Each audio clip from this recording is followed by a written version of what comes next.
আমার এলাকার পাশে একটা মেয়ের সাথে আমি অবৈধ সম্পর্কে জড়িত আছি। মেয়ের ফ্যামিলি আমার বিষয়ে সব কিছু জানে।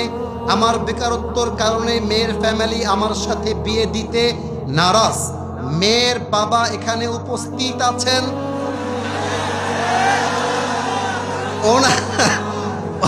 ওনার উদ্দেশ্যে কিছু বলবেন প্লিজ, যাতে আমার বিয়েটা হয়ে যায়। আচ্ছা থামো। ইতি মোহাম্মদ, না না না, একটু পেছনে যান, ওদেরকে দেখতে দেন, পেছনে যান। আচ্ছা, ইতি মোহাম্মদ রাশেদ সরকার, এলাকার নাম হচ্ছে ভেসি পশ্চিম মাস্টারপাড়া। আচ্ছা, মাস্টারপাড়ায় তার বাসা। সে যেই মেয়েরে ভালোবাসে, হ্যার বাপ নাকি এখানেই বসে আছে। বাবারে বাবা। আচ্ছা, আমি আমার সেই মেয়ের বাবার প্রতি আবদার রাখবো, আপনার মেয়ে যেই ছেলেকে পছন্দ করে, যেই ছেলে আপনার মেয়েকে পছন্দ করে, কাটা হয়ে লাভ নাই, বিয়েটা দিয়ে দেন। আরে মিয়া বিবি রাজি তো ক্যা করেগা। ছেলেও রাজি, মেয়েও রাজি। অতএব মেয়ের বাবাকে বলতে হবে, জামাই সাহেব, যেহেতু আপনি একজন বেকার ছেলে, আপনার কাছে কামাই টামাই কম, I don't have any objection on it. আমার কোনো অভিযোগ নেই জামাই সাহেব, তবে একটা আবদার রাখবো মেয়ের বাবা হিসেবে, আপনি আমার মেয়েকে বিয়ে করে রেখে দেন। আমার মেয়ে আমার খরচে চলতো, আমার খরচেই চলবে, আমার বাসায় ছিল, আমার বাসাতেই থাকবে, তবে আমার মেয়ে আপনার গার্লফ্রেন্ড হয়ে নয়, আপনার বউ হয়ে থাকবে। আর যতদিন পর্যন্ত আপনি সফল না হচ্ছেন, all the responsibilities on me. I'm her father. I will take the responsibilities of my daughter. আমার মেয়েটা দায়িত্ব আমি সামলাবো।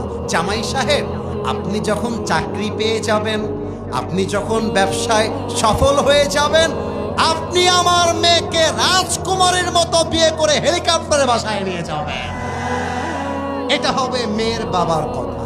এবার আসেন ছেলের বাবা কি বলবে।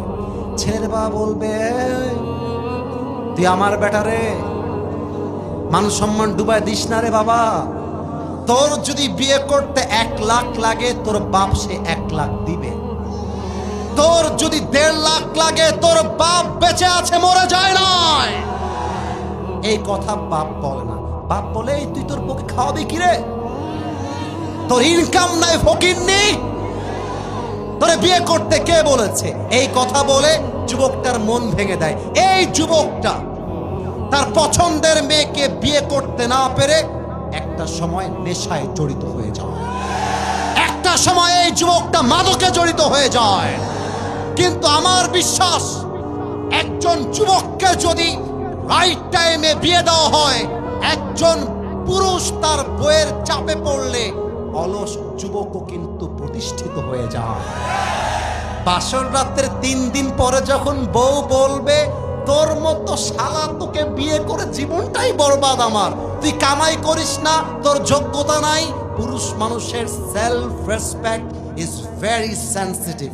পুরুষ মানুষের ইগো খুবই সেনসিটিভ।